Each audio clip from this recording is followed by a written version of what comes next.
Hi guys, nice to see everyone. We're streaming live on Dr. Anthony Chaffee's YouTube platform and my own today.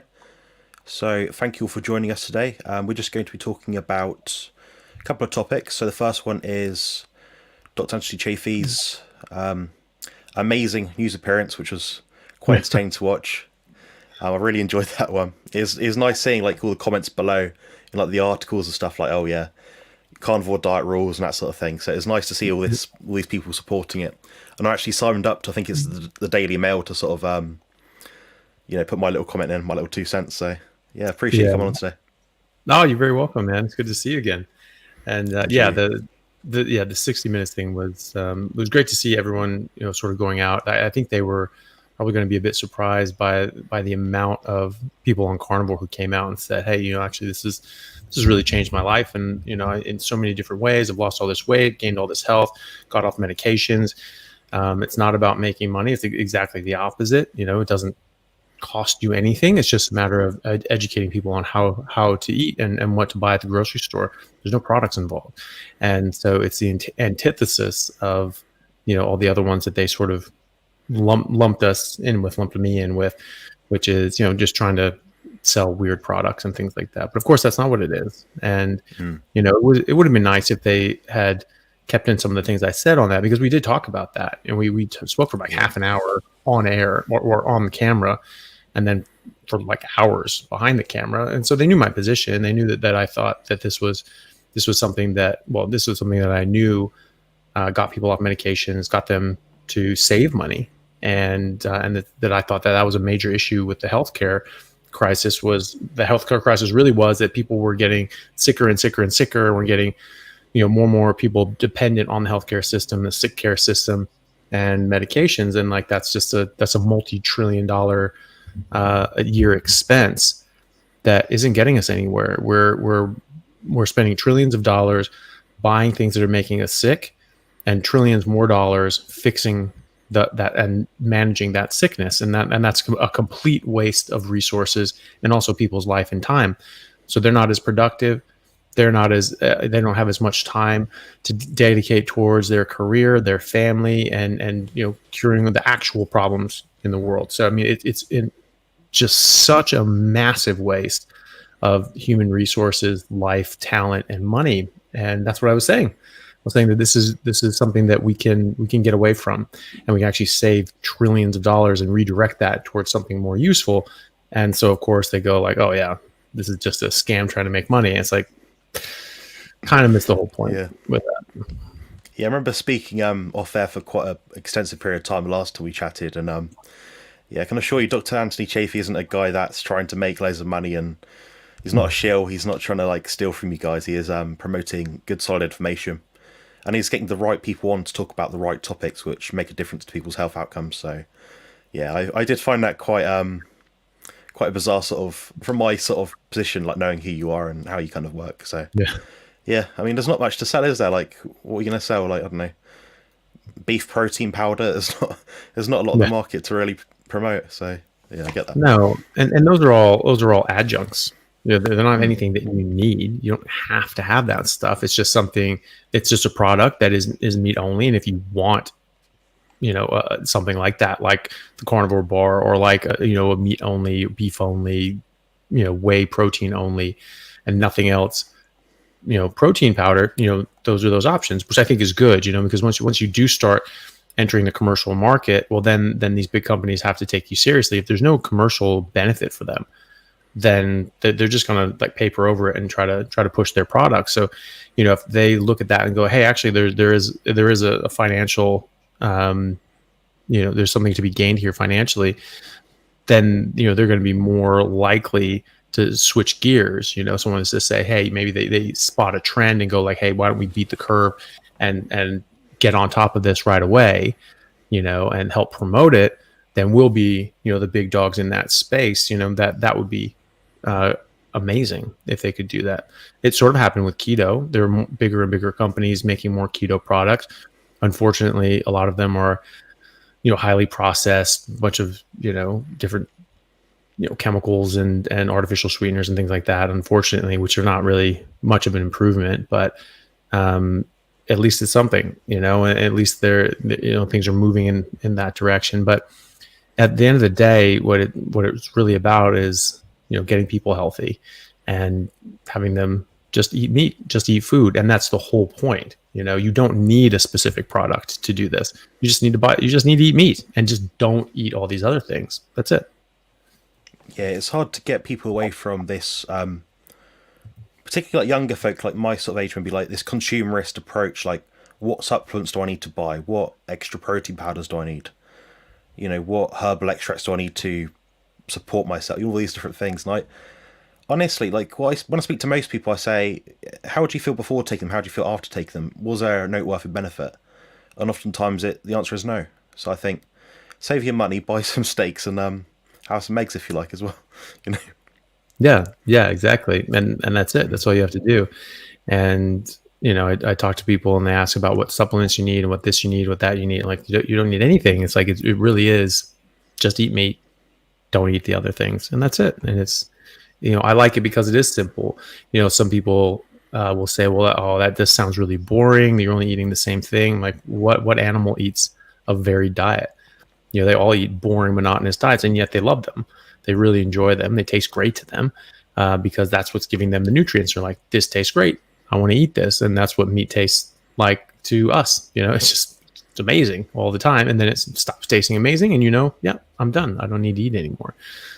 But when you're hungry, it tastes fantastic. And so, yeah, I've always only wanted to eat steak anyway. That's always been my preference. I've eaten all the other things because I felt I'm obligated to, or I've been forced to by my parents when I was a kid. But if it was up to me, like, I would have only eaten meat when I was a kid. Only. I never wanted to eat anything else.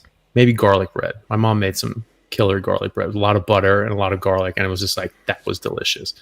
But it's the butter though, wasn't it? Yes, it was. I liked garlic too growing up. Like, now I don't really have a taste for it. Like, if it sort of mixes in, I'm like, nope, don't like it.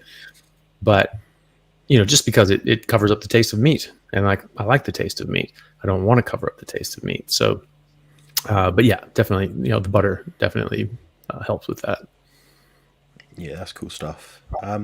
One thing I went to, which maybe about a month ago at this point, was a public health collaboration in Sheffield in the UK. And basically what this was a talk with different featured guests, special guests like yourself, Dr. Sean Baker, lots of like top people in our carnivore kind of space. There was also some people in the vegetarian plant-based community as well. And you delivered a very slam dunk approach, I believe, for the carnivore argument.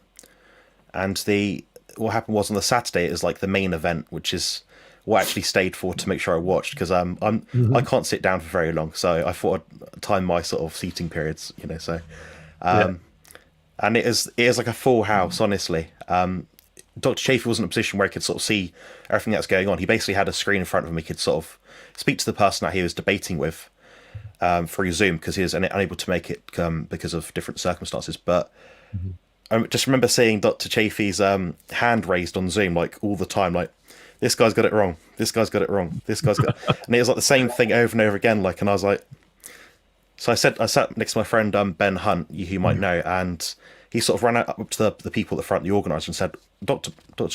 Chaffee's got his hands up there, make sure you don't neglect him, because he's got some good insights here. You did deliver a really good presentation, and I'm glad you did, because you had a limited amount of time, but you really went into depth, and I was quite shocked at the amount of information you could pack into, like, was it 10-15 minutes? And you still have more to say. So I just remember watching you and Dr. Chidi. Dr. Chidi was a plant-based advocate. And he was like, he's watching you talk, and he's like, yeah. But he didn't have any real rebuttal. Then he mentioned the China study. Then the whole audience went, ooh. So yeah. I think that's good that people are more aware of the flaws and things like the China study and Eat Lancet and the blue zones and things like that, because it is something that they go to and say, hey, well, look at these studies. This really supports plant-based eating, and on the surface it does. I mean, they certainly made the case for plant-based eating in that, but I mean, there's a lot of problems with them, and there's a lot of just assumptions and guesses. I mean, one of the things that he said that I had sort of meant to bring up, but ended up just not, it sort of felt out of place by the time I had a chance to. He mentioned with the China study, it said, well, what they found is that people in cities had much worse, health outcomes and heart disease and all these sorts of things than people in the country. And the people in the country were very, very healthy. And that's because people in the country were just eating very simple plant-based food, and people in the city were able to afford meat. And it's like, well, true, but they're also able to afford cigarettes and alcohol and junk food and processed garbage and candies and cakes and sweets and all these sorts of things. So, and then someone's like out there and there's pollution, there's all these sorts of different things. Well, some guys out in a rice paddy out in the middle of just God's country and just beautiful area with fresh air, green grass, and, they're walking around barefoot and just loving nature and loving their environment, and hard life, but also hard work, and they're moving their body and they're exercising. And unfortunately, the plants weren't the ones doing that. Unfortunately, they were poor and they couldn't afford meat, and that's what they had to eat as a result was plants. And that's the history of humanity. That's since agriculture was that the people who could afford it got meat, and people who couldn't would eat mostly plants, and they were generally shorter, less healthy, less well developed, died younger. I mean, that's been the story up until the 20th century, that the upper classes were healthier and lived longer than the other classes of people. And there can be a lot of factors involved in there. I think that it was in no small part because they were able to afford meat as well, and they afforded other things too, but they also got access to meat. So I mean, and that's something that we saw, just before and after the agricultural revolution. Right before the agricultural revolution, people were, taller, had larger brains, wide, straight jaws, perfect teeth, no cavities, and no signs of like poor wound healing. Directly after the agricultural revolution, brains are 11% smaller, they're 5 inches shorter. They have evidence of poor wound healing, different sorts of tuberculosis scars and infections like in their spine. Evidence of that. Crooked, broken ass teeth, small jaws, wisdom teeth aren't in. They're all impacted teeth and messed up cavities and missing teeth and all these sorts of things. So that's a stark contrast immediately after we know that we started eating a lot more plants. So that's actually quite compelling evidence to me, maybe not so compelling to other people, but I think if that doesn't at least make you think about it, then you're in a spot of denial, honestly, because that's a very clear contrast. As a population, people were eating a lot of meat, some plants, they were gathering things like that after the megafauna died off after the last ice age. People that didn't have hundreds of millions of buffalo to hunt like the Native Americans, they had to go to other means. So maybe they had livestock, maybe they had other sorts of things, but they also moved to plants and agriculture. And in those populations, they did worse, and so they maybe had some animals and hunter gatherers and this and the other, but then they moved into more farming and eating a lot more plants, and their health suffered as a result of it. And they weren't even necessarily exclusive carnivores after that. In fact, those populations were like on average 5'9", and they dropped down to like 5'4". But the Native Americans in the 1800s, as far as the 1800s, when they were still eating buffalo, these guys were like on average 6'4", 6'5". I mean, most of these guys were pushing 7 feet tall. They were huge, absolute monsters. And there was a study that showed that the Plains Indians in the 1800s that were only eating buffalo, maybe they had some other things sometimes, but the vast majority of what they ate was meat and buffalo predominantly. They were the tallest human beings on Earth, right? The average height of a population equals the average health of the population. The average Chinese adult male is 5'6". Average adult male in America is 5'8", right about pre-agriculture when we were hunter-gatherers, right? So Still not all that great. Then we moved to more agriculture, eating less meat, not even processed plants, just more plants, not as much meat. On average, 5'4", right? Big drop. So it makes a big difference when you reduce the amount of meat that you're eating and increase the amount of plants you're eating. It's just not as healthy. It's, and that's what the only real hard evidence looks at and finds. And there's numerous holes in the China study, especially the China study, but also the Eat Lancet study. I mean, that was just garbage. So one of the top, well, really the top epidemiologist and doctor and medical researcher in the world is, and probably ever, is Professor John Ioannidis from Stanford. He had, everything goes by citations and how many people cite your work, and that's how relevant it is, right? And so he is one of the top 10 most cited people in any discipline of all time. Okay, so. And he's still like halfway through his career, right? So he's still like, this guy's got decades ahead of him, and so, and I mean, he's just really one of the most prolific and and successful research scientists in history.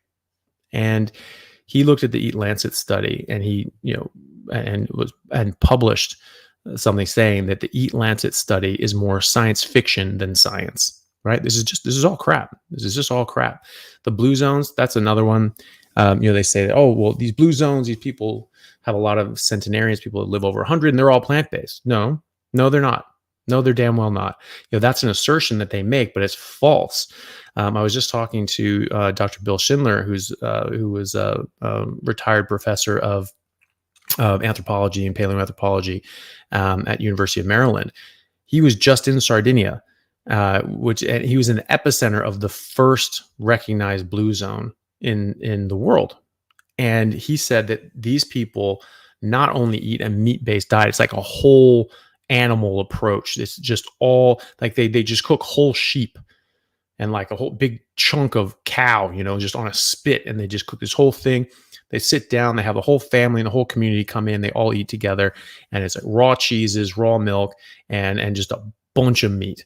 And and they had plants, but as like a garnish, as seasonings, and like that's it. They ate meat. That's what they ate, and they were extraordinarily healthy. They would have like wine and things like that, with their meals and everything. But it was like what they ate was predominantly meat. It was not plants. It's not plant-based. That's an absolute lie. The only population in the blue zones that were plant-based is Loma Linda. And that's because they're Seventh-day Adventists who are religiously anti-meat because their prophetess in the 1800s, this is all true, I swear to God, people can look this up. Their prophetess in the 1800s had said she had a vision from God that said that meat makes you feel lustful, makes you horny, and lust is a sin, and therefore don't eat meat. So meat is sinful, don't eat it. And so they based this entire religion around not eating meat. And so they started the field of nutritional sciences. They have Loma Linda Medical Center, which is a medical school run by and for Seventh-day Adventists. I remember looking at this. It's in California. I remember looking at this when I was applying to medical schools and just looking at it, and it just said flat out, you cannot apply here unless you're in the Seventh-day Adventist church and you need a letter from your deacon or whatever saying that you're part of the church. And I thought that was interesting. So that's who they are. And they started the field of nutritional sciences in 1917. They wrote the first textbook on nutrition, university level education nutrition in 1925. Still in print.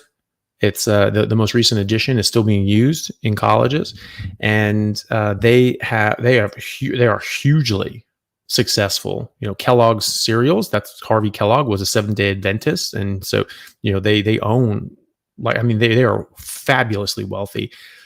They're one of these. They seem to be one of these people behind the curtain, that are pulling the strings, and they don't need to be out there in the forefront, like you and I saying like, hey, this is wrong. They're in behind, and they're orchestrating all these things. They're spending hundreds of millions of dollars, pulling the strings of industry and media to get what they want and to influence people in the way that they want to push their product, but most importantly, to push their agenda. And so, you look at that and you start to realize why nutritional research and nutritional studies are just complete and utter garbage. It's because it's being manipulated. Coca-Cola alone spends 11 times the amount of money on nutritional research than the NIH, and Kellogg's does similar. So does Pepsi and Nestle and all these companies. They just put out drums of nutritional research that is just garbage. And so that's what people, well, this study said that, seed oils are great. I'm like, I just couldn't care less. I could not care less what the Kellogg's, what the makers of canola oil think about canola oil. I just don't give a shit, And so you look at the Loma Linda, of course, they're plant-based. They're the only ones in the blue zones who are plant-based, right? But it's not because they're plant-based that they're living longer, because you look at Mormons, they don't have these same dietary restrictions, right? But what they do have restrictions on? They don't smoke, they don't drink, they don't do drugs, they don't take stimulants. Most of them don't even drink coffee or caffeine or anything like that, and so on. They have the exact same average life expectancy as the Seventh-day Adventists in Loma Linda. Right. They don't have the same dietary restrictions. So that's nonsense. And one thing that the people in Loma Linda are doing as well is not smoking, drinking, doing drugs. They're also not eating a bunch of processed garbage unless they're eating those Impossible burgers, which I don't know why you would, except, because they probably have a hand in making them or funding them. So they probably know exactly how toxic those things are. So, it's nice that, you get the whole crowd going, groaning when he brings up the China study. As just an aside, just as someone who was phoning in as well, we couldn't hear the audience at all. So I didn't hear people, respond, with jeers and boos when the honestly, it was very much in your favor. Yeah, definitely. Yeah. And so that's interesting. But yeah, I don't think he would have heard that. So I think he went, well, no, China study and so great or whatever. Like if he was there in person and he said the China study, he might have been a bit, put off by that. I don't see how you couldn't be, by the crowd turning on you like that. But it is good that people are starting to understand that and understand that when people bring these things up, it's like that's not a compelling argument. Yeah, one thing that was flagged up to me at that point was everyone there, for the most part, was someone that's like a nutritionist, dietitian, healthcare professional, some sort of doctor, researcher, scientist. And a very vast majority of people were in agreement with the carnivore diet. So it's not the scientific community, the health-based practice, these sort of people aren't going towards plant-based. It's not the consensus. And I think what would have been a really good point at the start, if either you or Dr. Baker said it, obviously going back in time, you can't, it's hindsight, isn't it? But you might have said, what is the hierarchy of evidence in your mind? Then they would have said, clinical trial, mechanisms, epidemiology, whatever. Then you'd have pointed at that epidemiology and just said, that's an absolute waste of time. It doesn't tell you anything. So it's very bizarre looking at that. Just out of interest, did you have any kind of talks behind the scenes with any of the plant-based folk, like after the fact at all, or was it just as it was? Not from the conference. No, didn't really talk to any of those. Chitty and I just sort of chatted, exchanged niceties, beforehand, and and that was it, and just sort of were pleasant to each other. He seems like a very nice guy.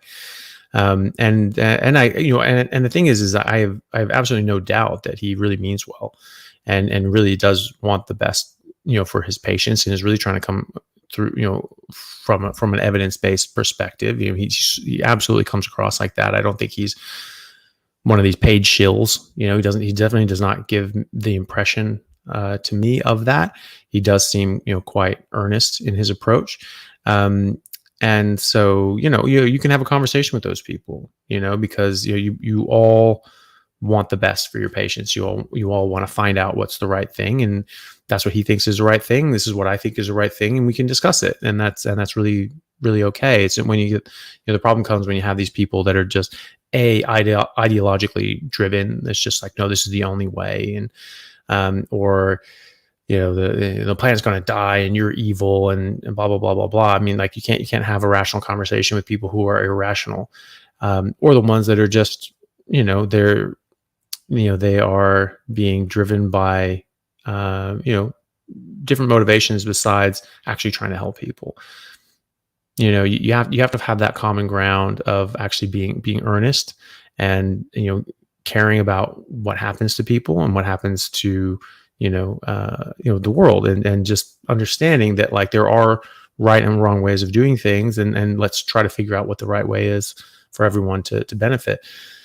So if you're talking to someone who's not really working on those with those tools, then there's probably just no point really talking to them, except for showing what how dishonest and incorrect they are, so that other people can see that and go like, maybe I won't listen to what this guy says. Yeah, completely. It's funny about the debate because I actually asked to be on a panel of people to talk about different health practices, nutrition practices, in my local area. So my partner Sophie's auntie was running this wellbeing festival. She's plant-based. It's a predominantly sort of vegan, plant-based community that would go to it. And I thought, you know what, I'm going to do something in the fashion of Dr. Chaffee here, and I'm going to do a plants are trying to kill you sort of presentation. Nice. Honestly, I swear to God, and I'll get to this point a bit later, but what happened was we had a dry run. So basically, as we're chatting now, just off air, kind of not in front of anyone, a chat. So I presented my argument and said, I know you guys are of a different mind to me. It's completely fine. I've been asked to make a presentation based on health outcomes, my own experience, and what I know, what the science does or does not say. And I basically explained to them all the things that you kind of said in a roundabout way. Not everything in that much detail, but I had about 10 minutes. So I just picked all the obvious things, basically. Species-specific diet, all that sort of stuff. And so we're good to go for the festival, the panel, the talk in about, I don't know, it'll be about 2-3 weeks from now. And two of the panelists out of, I think there's 4 of us in total, went to the organizer and said, I don't feel comfortable with him being on the panel. Oh, Jesus. And basically, I said to them, I appreciate you've got a different viewpoint to me, so I'm not trying to like force my opinion on you, but I'm going to present the facts as I see them, and then you can make your own decision up. I provide a very balanced argument. I said, there is a toxicity to different plants. The lower sugar ones, the lower fiber ones are going to be probably less detrimental for the most part. So it wasn't like I was just saying, just eat one thing, because I was going from over here, And basically, yeah, the promoter, unfortunately, she had a handful. So it's either she upsets me, who's almost like a distant family member, or she upsets 2 of them, and they won't come to a talk again. And I sort of said, you know what, I'll just sit out. So what I ended up doing was I made a post about it. I think a YouTube video. Got quite a few views on that one. Like Carnivore kicked out of health talk, that sort of thing. Then I actually presented my presentation as I would, good. Kind of like how you did. So it's not nearly as good as yours, of course, but it was a 20-minute long video. It's got a similar sort of type, like the demonization of plant foods or something, or animal foods, something like that. Also put special mentions, Dr. Baker, everyone like that. And yeah, it's quite a popular video. So it's funny looking back and just realizing there's always going to be pushback against you based on, like you said, ideology. People don't want to be told they're wrong. And funny enough, they were promoting like plant extracts and vegan supplements, I imagine, and vegetables and stuff. So it just goes to show I wasn't trying to sell anything, guys. I was just trying to give some information out. And of course, I run a nutrition consultancy, and it would be helpful for me to promote that. But the chance of me getting a lead from that would be so slim in a vegan sort of, festival. So it's just funny to see. But I'm glad you had that platform, and I hope that these discussions between yourself and people that are plant-based advocates can continue. Well, it is a shame that they didn't let you speak, because obviously you have to have those conversations. And if you can't be challenged and you can't, go up and have a conversation with people, then how much do you actually believe in your side? And I think that's the problem. They probably don't believe all that much, because it was never in question for thousands of years that meat was the most important thing that we could eat, and that humans were carnivores, and insofar as we were known to be apex predators. Apex predators are carnivores. That's just like a definition in terms. If you're an apex predator, you're hunting things, you're eating other animals, and in fact, you're the most dominant, hunter. You're just the most dominant species. So, apex predators are really definitionally carnivores, and we've known that humans have been carnivores forever, and that's what we taught in school, probably up until now. God knows what they're teaching kids in school. Who knows? It's all insane at the moment. But when vegans were sort of pushing this, in the 80s, it was just, well, fat makes you fat, don't eat it. So people wanted to go plant-based. Oh, plants don't make you fat. Plants don't have saturated fat. They don't have cholesterol. Oh, okay, so that's better for you. And and you can just eat as much plants as you want. You won't get fat because there's no nutrition in it. There's no calories. There's no fat. And so there you go. You're not going to be getting fat if you just don't eat fat. Obviously, that was wrong. The obesity rate exploded after that, and people got a whole lot worse. And but people were still saying, like, yeah, we were hunter gatherers, all clear signs, and we had mammoth drops going back over 1 million years, buffalo drops, Native Americans, all primal tribes. They were just all hunters. They were all just just hunting and eating animals, and still going on to this day. But now they're starting to argue, say, well, no, actually, not only is it like an ethical thing and all that sort of stuff, but no, we're actually herbivores. I mean, that's just what we evolved on. This is our biologically appropriate diet, is carrot sticks. And then it's just, it's just like, oh my God, no.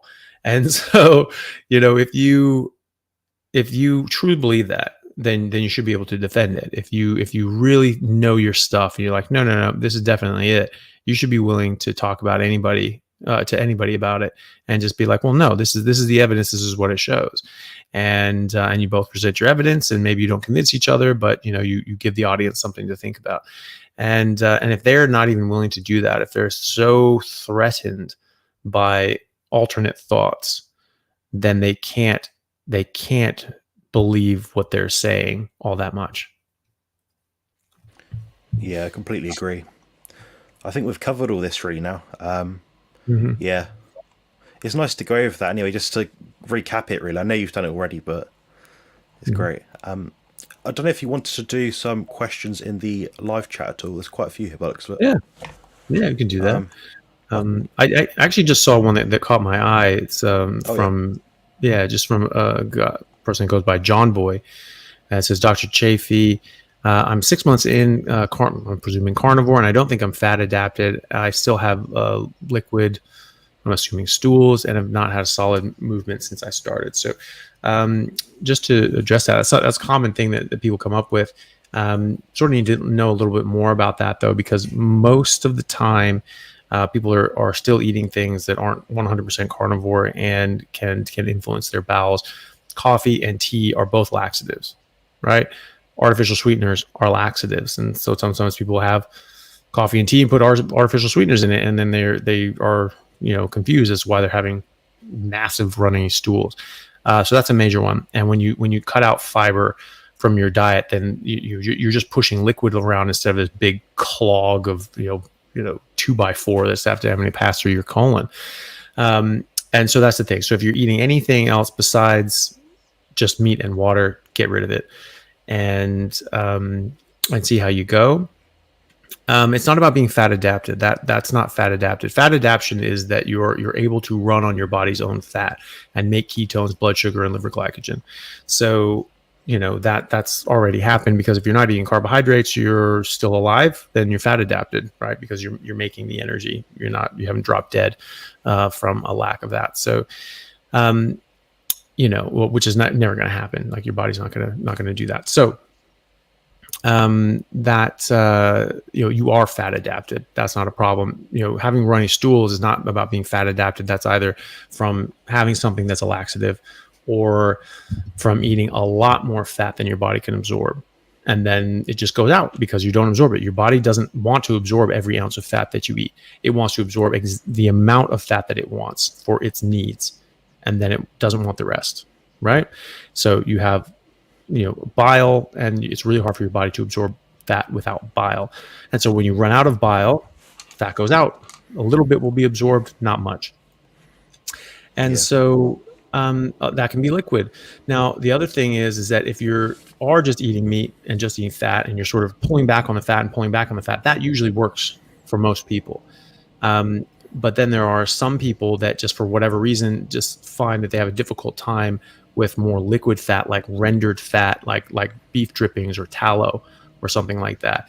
And that just seems to go through them very quick. And the solution for them is to eat solid fat, cellular fat that's in the tissue. And then you chew that up, you swallow it, and it takes a longer for your body to break down that cellular structure and get at the fat. And so it's just sort of like a time delay medication, a slow release medication that just weeps out a little bit at a time, and then your body can absorb that and trap it down better. And some people actually would eat the fat uncooked and then cook the steak up and eat that afterwards. And they find that, and the people that have had those issues with just, they really can't figure out what's going on with loose stools, and have done all the different things that I recommended there, they find that works. So I haven't seen anyone that has not resolved their issues going down that stepwise progression. Yeah, I think the same. There's lots of things we can do to sort of help our absorption. I got to a point where I like to try everything that they put out, the other influencers and things like the high fat, 80-20, all these things. Well, I can't speak on it unless I try it, I can't just work on other anecdotes. It's not always the best indicator of what's good and what's not. Basically, me, obviously, I'm quite a heavy chap. I, need a lot of energy. I was eating, I think, up to 380 grams of fat per day on a high fat approach, and my protein was something like 180 grams. So you guys can imagine how much butter that is, basically. My body did not adjust to it very well. It took about 2 weeks, but after that point, it's fine. But bear in mind, guys, I'm quite young. So for someone else, you might just add 10 grams per day or every few days. So you just up it that way. I find a lot of people overdo the protein, I think, as well. But you just got to find your satiety spot. I think people have a protein and a fat kind of grammage that they need. And oftentimes they come from a background where, like my mum, for example, she's not carnivore, but she's more animal-based now. She could not do a high-fat approach. She's been on a low-fat diet for the most of her life. She'd have to really transition to it. So that's kind of how I'm going about it. And like you said, the raw, unrendered beef fat works well. We had a question actually about meal timing and meal volume, which I'm going to chuck up. Sure. So, guessing Primal Mike said, I eat 2 pounds of steak for dinner, swimming in ghee, and I still feel like I could eat more when I'm done. Should I cook more or add one more meal during the day? No, just keep eating. Yeah. If your body's telling you, keep eating, then I would keep eating, especially in your evening meal. Sometimes during the day, if you are eating a big meal, you'll just get naturally lethargic. You're, directing a lot of blood and resources to your digestive tract to digest and absorb this food. That blood is not available for your brain and your muscles. So you're going to be a bit more tired, and you're going to be a bit more lethargic, and your body's going to want, hey, rest, take it easy, rest and digest. So yes, definitely. I try to cook more meat than I think I'm going to want to eat. And I eat until I get to a point where I go, I'm not really interested in eating anymore. I don't really want to eat anymore. This doesn't really taste good anymore. Or I'm not enjoying it anymore. I don't get to the point where it's just like, this is gross, I want to stop. Some people do that. I don't think that's the right approach. I think you just eat what's enjoyable. You should always enjoy it. I don't think we should start giving ourselves, that sort of negative relationship with food. It should always be positive. But, if it is positive, keep it coming, right? If you're eating the right thing, right? If you're eating sugar, it's a stimulant, it's a drug, it's addictive. Of course, it's going to give you a positive feedback. All drugs give you positive feedback. And the difference between drugs and something good for you that gives positive feedback is that if it's good for you, that positive feedback will wane, and eventually it will go away, and you won't get any positive feedback. And if you keep doing it, you'll get negative feedback, and it'll actually be hard to do. And I've seen people do that just because they say, well, this is how much I cook. This is how much I normally eat. That's how much I need to eat. And they just force themselves to do it. So you don't need to do that. But what you should do is you should keep eating. If you're hungry at the end of that, or if you're still like, man, good to the last bite, cook another one. And sometimes you need to cook. Sometimes you'll find that you'll get to a point where you just ate as much as you wanted, and and that's and then you're still hungry another time during the day. And when I'm working out heavily, you might notice this as well, that I can't get everything I need in one sitting. I need to eat twice a day to get all the nutrients I want, what my body wants when I'm really working out a lot. So that could be a thing too. But I think you always maximize mealtime, especially in the later meal, and you might even have to eat more than once during the day, but you at least eat to capacity once. Yeah, I think that's good advice. Yeah, it definitely gets rid of some of the electrolyte issues that people seem to have. Like, I know a lot of people I speak to, especially like maybe middle-aged women, they're more like the 4 or 5 meals per day, maybe no functioning or gallbladder. They're splitting up their meals into tiny little amounts, and they're like getting palpitations, they're getting cramping, all these sort of things. So this brings me to a next question, actually, which I thought was quite a good one. Hey, Dr. Chaffee, you said in your videos that meat has everything we need as humans, but I hear from many carnivore sources I should supplement electrolytes. What is the truth now? I'm confused. Oh yeah, no, you don't need supplements. No, if you're eating your biologically appropriate diet, you don't need to take supplements. If you need to take supplements, then by definition your diet is deficient, right? Now, there is a difference between a wild moose or a buffalo and a grain feedlot cow. There just is.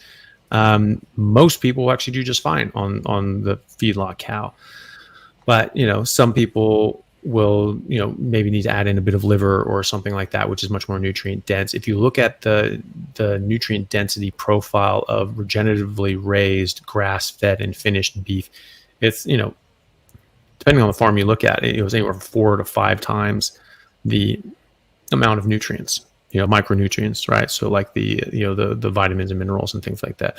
So we know that there are more nutrients there, but the vast majority of people will do just fine with just store-bought meat that's finished up in a grain lot. Then for those that's not quite enough, add in a bit of liver. It doesn't need to be much, just a bit every week, or every few days or something like that, and you should be fine. And then if you are you're going to do better. But if like a few months down the road you check all your blood work and you're like, oh, actually you're deficient in something. Now, first of all, most people are coming from a state of deficiency, so it can take months and months and months and months and months to drag your way out of deficiency. And so check it now, then check it in a few months and see what the trend is. But if you are just consistently low, like, wow, this isn't really picking up, it's just a bit low on whatever, and liver's not doing it, adding a bit more liver isn't covering that, or a bit of heart or a bit of other organs aren't covering that, you can take a supplement at that point. The amount of people that I see that need to do that are few and far between. I mean, it's like I've never really had to suggest someone start taking supplements, a year on in someone who's on carnivore ever. And everyone who I've tested, whose blood tests I've checked, have all been just completely optimal. And and they didn't start that way. They started out pretty deficiently. But if you're coming from a point of a nutritional deficiency, just add in a bit more liver. That's usually more than enough. That will catch you up. And then after a few months, you probably don't need to eat as much. You don't want to eat too much liver, because it can lead to hypervitaminosis. You can get too much of a good thing, especially with the fat soluble vitamins. Can just be a bit much, and your system can get overloaded. Yeah, very well said. Yeah, I'm not the biggest fan of electrolytes either. I think the only, outside of an obvious deficiency for some reason, maybe someone that's transitioning to like a keto diet, maybe it might be useful. But it's not a long-term fix. There's something that your body has to upregulate itself with. I find I mean, I don't really know anyone that I work with that takes electrolytes, at least that I know of. So yeah. Well, and sorry, I didn't really sort of address that specifically, but yeah, I mean, when people need electrolytes, it's, first of all, few and far between. But Yeah. the theoretical time is going to be early on when your insulin is lowering and getting to a more normal level. Once it's at a normal level and your body's sort of gone to a state of homeostasis, you're really not going to need these things. And so it's something that we should think about in those first few weeks or month at most, and then really not to worry about too much. Most people will say like, well, I'm having electrolyte problems. I feel like I'm having low electrolytes. It's like, okay, what does that mean to you? And oftentimes we'll say, well, I just sort of feel a bit off, and that's electrolytes. I'm like, well, it could be, but it may not be. I mean, electrolyte deficiencies get very, very specific things, like, low sodium makes people very confused. They get seizures, they go into a coma, and then they die. It's very specific. Low potassium, you get heart arrhythmias, and you get atrial fibrillation. You get this massively fast racing beat that is just all over the place. It's very irregular. And then you have a heart attack or cardiac arrest, and you die. So it's like, this is not like, a small thing like, oh, I just kind of feel a little off.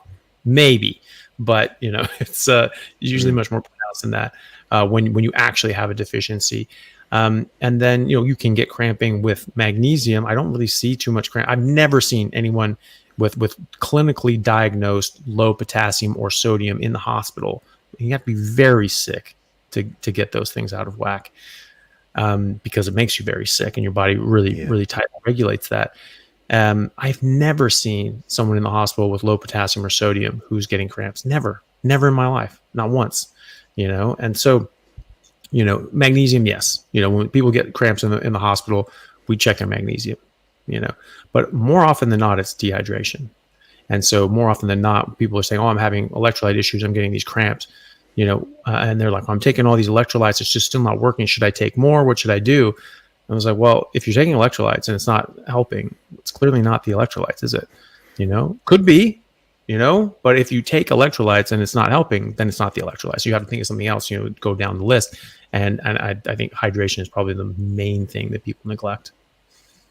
Yeah, I find myself hydration or need for it seems to go up if I steer any way away from the carnivore diet, which it corresponds with your ideas about the insulin. It definitely seems to make sense. More insulin in your blood, more sodium probably needed, more water, all that sort of thing. We've got some super chats, which I'm going to chuck on the screen now. Yeah. So after a lifetime of toxic exposures, do you think carnivore being an elimination diet can trigger some major Herxheimer or detox reactions as your body is clearing out all the garbage? That's a very good question. It depends on if your body is sequestering these toxins in different tissues. Some of these things are fat soluble, and so it's thought that they can store in your excess adipose tissue, and then if you start losing weight, it'll start releasing this out at that point.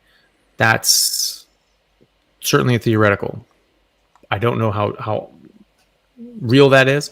I've only heard people speak about it in the abstract, that's something that could be a problem. I've never actually seen anyone present evidence saying, hey, here's a study that shows when you start losing weight, the dioxin levels in their blood goes up. I've never seen anyone present that. I haven't gone looking for it either. I haven't looked and scoured the literature for that. But every time I've heard someone talk about it, I've never heard them reference a study. It's always a theoretical, like this could happen. So it could happen. Is it better to perpetuate, that body fat and all the things that come with it, like metabolic disease and diabetes and cancer and heart disease and all those sorts of things? Probably not. And so, I still think that going on a carnivore diet and eating the appropriate diet is going to be the best thing. I mean, you don't just lose massive amounts of weight, just overnight. I mean, it does take time, and so you're going to be, getting these things out. But yeah, I mean, if people are losing weight and these are expelling out these different toxins and things like that, that's something to keep in mind. If all of a sudden you're like, I'm actually not feeling great, I'm sort of feeling worse. There's a sort of a question in there. Someone's saying that, what about carnivores? They've been a carnivore for like a year and a half, and all of a sudden they start getting joint pain and this, that, and the other. First of all, really, I've never seen that. Like maybe like one or two people have heard about that, and generally that's thought to be like oxalate, dumping or something like that. That is this delayed response, and especially in carnivore. I spoke to Sally Norton, and she said that Carnivores can get quite a delayed response to that because there's not much calcium, with people that don't do dairy, if they're just doing meat and water. And she said that lack of high volume calcium actually seems to not strip out all the oxalates. So we sort of don't get that same response, but it can happen down the track. And then all of a sudden you start increasing the amount of calcium you eat, and all of a sudden it starts stripping out of the oxalate out of your body, and you start getting more issues. And one of the classic signs of oxalate toxicity or oxalate dumping is joint pain, that sort of thing, and causing like pseudo gout sort of thing. Yeah. It's one of 5 causes of gout, basically. Uric acid crystals being one of them. Now they call them gout and pseudo gout, but oxalic acid is one of the oxalates are one of the pseudo gout things. So that could be, but I mean, the amount of people that I've seen have problems years down the track is just, I mean, maybe one, like maybe one, and it's sorted out. So some people are just having, just other issues that just sort of, they're like, okay, well, maybe this is carnivore, and it turns out it's not, and it's fine. But it depends on the toxic exposures, depending if those are fat soluble, depending on where they're built up. And so, but that's a theoretical, is that you can have these toxins sort of sitting in your fat tissue. And if you lose weight very quickly, it could, increase that to a point that your body has a difficult time contending with it. There's a potential for that. So just be mindful of that. And, and if you think there's a problem, you can talk to your doctor and say, hey, I think I might have some toxicity in my blood from these different exposures. Can we run some tests and see what's going on? May not be possible to test for all things, but anytime you're feeling pretty rotten, it's important to get your doctor involved, especially if you're thinking that you have these sorts of toxic exposures. Yeah, doctors are useful for getting some tests, guys. So don't think people like us are just saying don't speak to your doctor, they don't know anything. They do have their uses, and they're not all the same, evidently. So. Yeah. Excellent. We've got a couple more super chats. We've got one from my friend Tom. Could you interview Harry Sopanos, please? Have you heard of Harry Sopanos, Dr. Chaffee? No, I don't think so. Why not? No, I don't know. Well, the name sounds familiar. Who is that? He's a good friend of Bart Kay and a friend of myself. He's very knowledgeable, and he cured himself of severe heart issues quite a few years ago. And his whole thing is obviously the carnivore diet, ancestral health, all the life hacks, all the biohacks. He's very no nonsense. He really reads into the mechanisms, reads into the proper studies that I have. He actually posted something in the chat. I can't find it now, but it is about the gallbladder and sludge and things like that, I think. And he's very insightful. He's one of the people you do need to get in your channel. Okay. I highly recommend interviewing him if you have the opportunity to. So I'll write a note now. Yeah. And and so does he sort of have a channel or YouTube plays, or is he a doctor, a researcher, or does he just sort of do it on his own, or how do people know about him? Sure. So he's basically a citizen scientist. He's a civilian. He's not a doctor or anything, but he does have a YouTube channel which is just Harry Sopanos. Okay. And that's literally it. And he donates like 8 hours of his time every other week, basically, for live Q&As. So he does like a 4 or 5 hour stint. And he answers everyone's questions. Yeah. Oh, very cool. He doesn't ask for anything either. He's very insightful guy. You'd like him a lot, honestly. When you speak to him, just make sure you got like 3 hours booked. Yeah, right.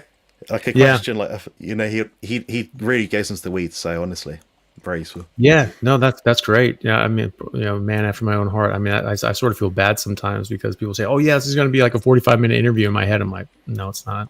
Makes sense. Because I think it's important to get into the weeds and to get into details like that. So that's great. Yeah, no, I'll check him out. Yeah, it's amazing. We've got 405 people live in the chat right now, apparently. Oh, that's great. Yeah, apologies if we've not got to everyone's questions. I'm addressing the super chats just because it's the way people tend to do things. So vegetable oil has a half-life of 680 days. Is there a way to get it out more rapidly? Probably not eat it, I think, yes. Yeah. I think that's probably the way to go. Half-lives are half-lives. It's hard to sort of get around that. I don't know is a short answer. I don't know if there's any way that could speed that up. As far it might be that the more healthy you are, maybe the quicker your body can clear these things out. But half life, I sort of wonder where that number is coming from. That sort of how long the half life is in your body. These oils get used in different ways in our bodies, and the molecules that mimic cholesterol, for example, get used up in ways in cell membranes and things like that, which is where cholesterol is supposed to go, and gets used in different things that cholesterol is supposed to be used for, and it really messes it up, and your blood cells actually become more brittle, and they die much quicker. They don't last as long, and all these sorts of things. So it's is that 680 days? Is that the half life in your body before your body sort of works these little bastards out? I don't know. And anytime they test that sort of thing, it's going to be in the context of a standard American diet. So is that 680 days for carnivores? If you're just giving yourself an abundance of actual healthy animal cholesterol and fat, will that replace this crappy stuff that your body doesn't want? Your body seems to be able to recognize this stuff and not like it. Macrophages, they make these foam cells. They suck up cholesterol and things like that. They actually really like the cholesterol. They don't like to give it up, but they will spit out the plant cholesterols, the plant sterols really quick. They just don't like this stuff. They just spit it out. And in fact, there was a study looking at autopsies of people that had big arterial plaques in their aorta and other sorts of areas. And they found there was actually, it wasn't animal cholesterol that was in the plaques. It was actually the plant sterols that were in the plaques, right? So that's something to think about as well, that just, there's this part of this disease process that these things are involved in as well. And that your body doesn't like them. And it's trying to just sort of shove them in areas and just, get rid of this crap and keep it away from it. So, I would hope that being on a carnivore diet and having a big abundance of fat and animal cholesterols, your body is going to get rid of the less desirable plant sterols and oils and replace it with the good stuff. But I don't know for sure. I can't think of any study that I've seen that would say one way or the other. But I'm at least in this for the long run. I'm not just doing this for a year to try to get better health, and then I'll just go back to eating like crap, and then just come back to it whenever I'm just feeling down in the dumps. I've been doing this far longer than 680 days. So that to me, I'm really happy with that 680 days, because I'm way past that. There's none of that crap in my body anymore.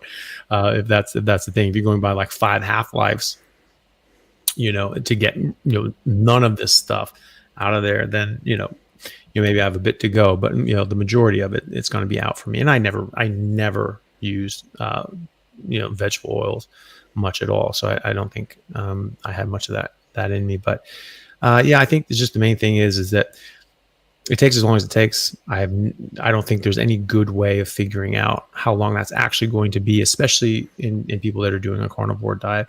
And so just realize that the best thing you can do is just not add any more in your body, and it will eventually go away. And that's good news, because you're just going to keep feeling better and better. It's not the end of the road on feeling better. You feel so much better, like 1,000 times better in 2 weeks. Your body starts working in ways it never did before. After 6 months to a year, you're just a whole new person and just feel amazing. And now look, you're just going to keep getting better and better and better, because you've got more things for your body to work through. So just look at it as a positive. You haven't got all your Christmas presents at one time, so something to look forward to. Yeah, but by denomination, I think if people follow this for like 5 years, they'll feel substantially better. Obviously, I think the most initial thing to me that I see with people is their digestion improves a lot, so they're not sort of having like a tummy rumbling, like acidic kind of feeling, what do they call it, GERD and stuff like that. I seem to notice that gets put into remission quite quickly.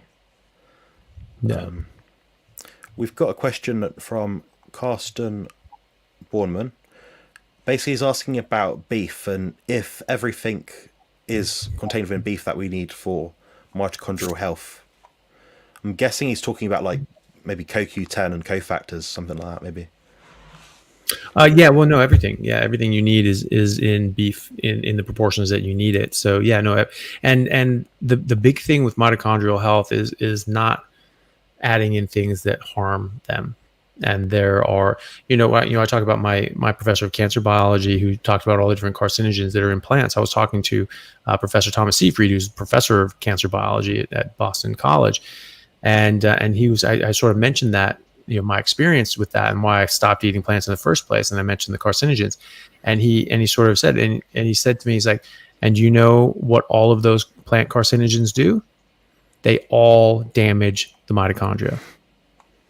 So, that's the main thing with mitochondrial health, is just staying the hell out of its way and just letting your body get on with it. A major part of this is just not eating carbohydrates, which raise your insulin, which shut down your body's ability to go through autophagy and mitophagy and replace these old decrepit cells and these old decrepit mitochondria, and recycle them into new healthy cells and mitochondria so that they work better and trigger mitogenesis, and the creation of more mitochondria, more younger, more youthful, healthy mitochondria, which makes you younger and more healthy.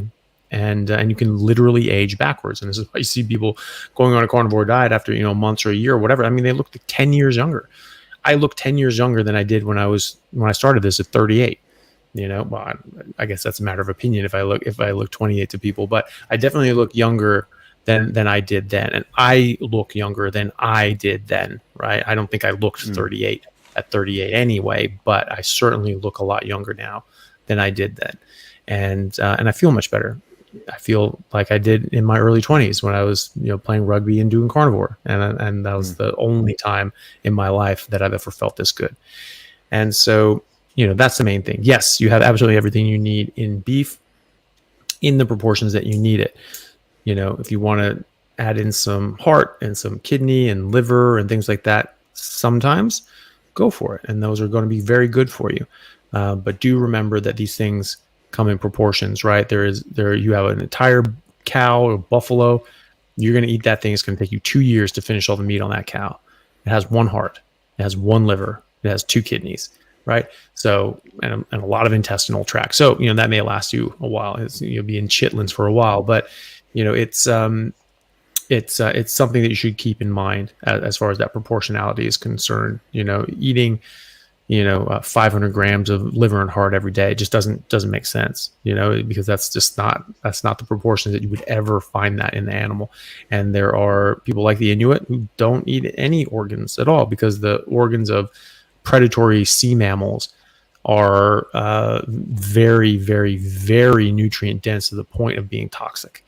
And so you can't eat polar bear liver at all. It will kill you with the amount of vitamin A it has. So, and you eat enough seal liver as well, that'll kill you from the vitamin A too. So just keep that in mind. But yes, you have everything you need in beef.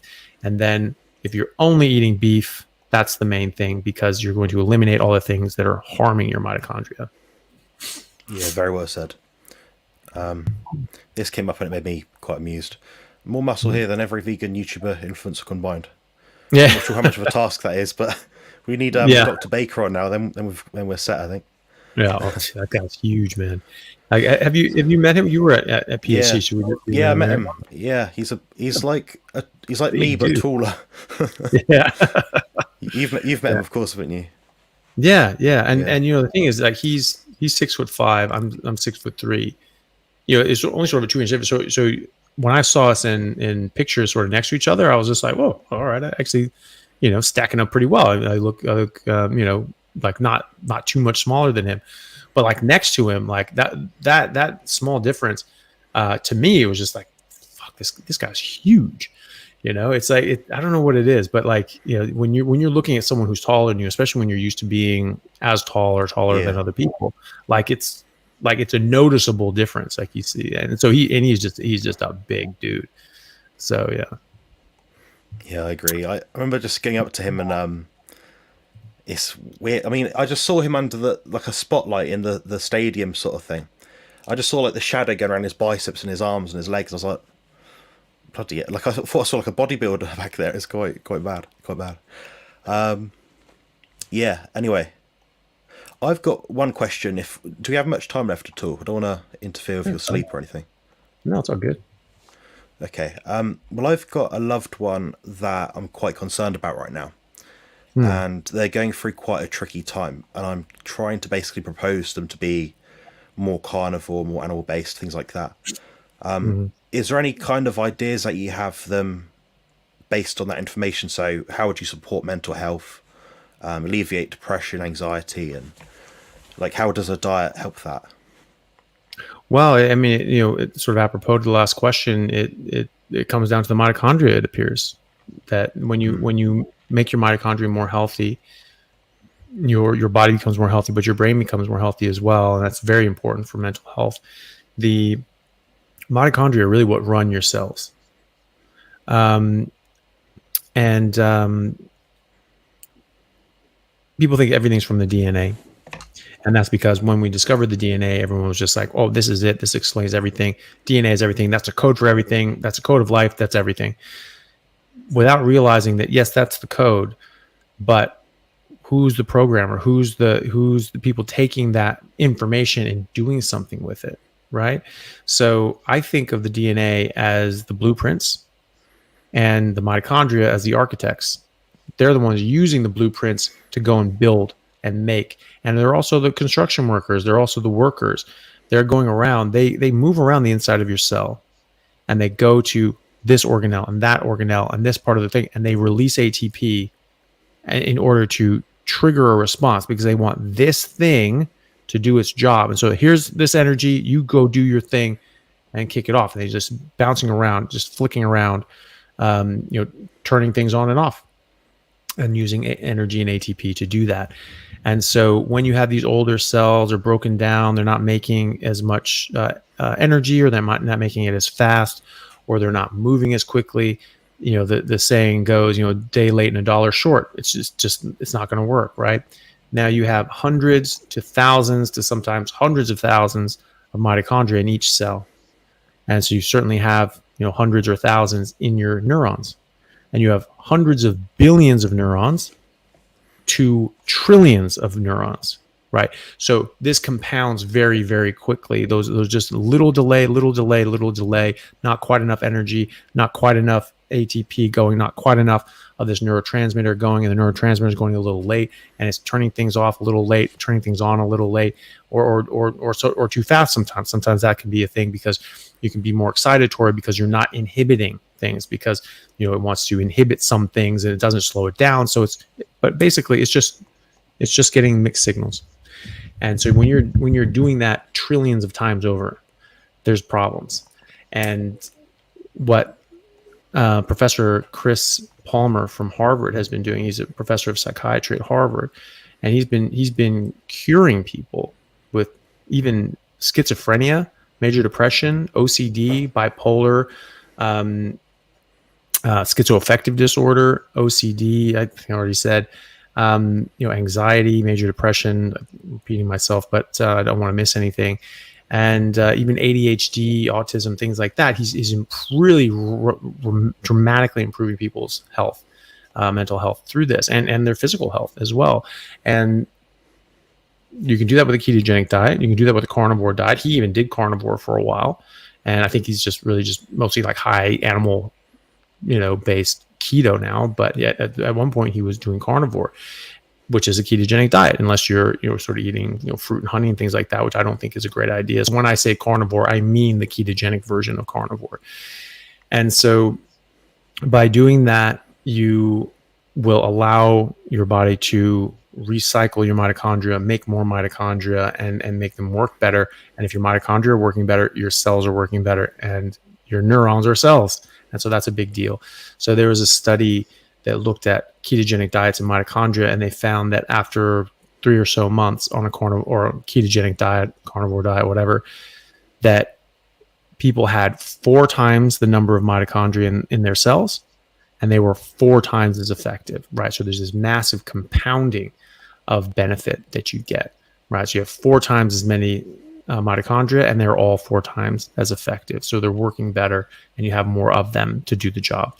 So that has been shown clinically tested with human trials to significantly improve mental health and serious mental health disorders that people thought were just unexplainable, uncurable. Only medications can help. The medications are not as helpful as we would hope they would be. They can. I mean, Jesus, they've saved many people's lives, but there's only about 10% of people who get really good effects from these medications. Only about 10%, and another 10, 20, 30% of people that get partial results, and there's about 50% of people who really don't get much benefit at all. And so it's really not a great treatment.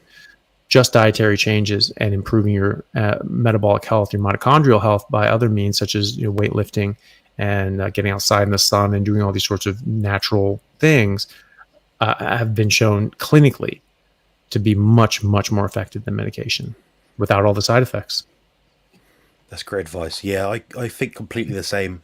Just sometimes it takes a bit of a doctor to sort of, the authority kind of stance, so it definitely helps. I've noticed that myself. I came from a background of horrendous mental health and chronic fatigue as well. And the mental health side of it did clear very quickly, to be fair, on the carnivore diet. The fatigue, though, is taking some time. But saying that, I've had spine fusion surgery, all these other things. So yeah, a few things. The thing is, I'm a happy guy. I'm much rather be happy than fully able, I think.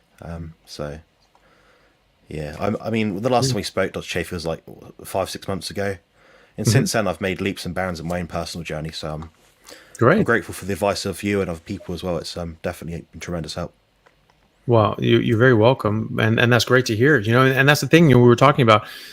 It just gets better and better as you go. Your body still improves, your health keeps improving, and I still feel better and better as I go. It's been great. I sort of wonder, the magic isn't as dazzling now because it was just such a stark contrast on what, how I felt before. And then after I went carnivore again, I'm like, oh my God, why haven't I been doing this my whole life? And now I'm just used to it. That's just my life. I just always feel awesome. And I'm like, oh, great. This is great. I sort of wonder, I was like, well, I don't want to take this for granted, but I have not lost sight of how good I feel. And maybe I don't, see that stark contrast about how bad I used to feel. But no, but it is really good, and I keep feeling better and better. And I just, I'm just really happy that you're getting more and more beneficial results. But I'm sure that'll just keep going. What, if you don't mind me asking, like, what sort of things changed? Like, what has been going on since I saw you last? Yeah, so since last time, I've been more attentive with my YouTube channel. I've had some portions of good luck in a way, and that's motivated me to sort of try a bit harder, because I was a very sort of bitter, pessimistic person, but I'm not like that anymore. Good. I'm really not. And people notice this around me, so it's amazing, honestly. And you just kind of said about how the stark contrast is less evident now because it's been so long, kind of thing. And we had a question from Andrew Taylor, which was, did you have any iron toxicity or perhaps any other toxicity when you went full carnivore? Before the oxalate thing was coming about, did you notice anything with your body, like your skin, detox symptoms, iron toxicity maybe? No, for me, it was just all aces. I just felt amazing. It was sort of after, I just started feeling better and better, from day one. As soon as I started eating a lot more meat, and it was just like skipped all the nasty ass plants and things like that. Instantly, I was just loving every meal that I ate. I was finally satiated. I was finally feeling like I was getting proper food, and my body felt good that way. My workouts were just getting better and better and better.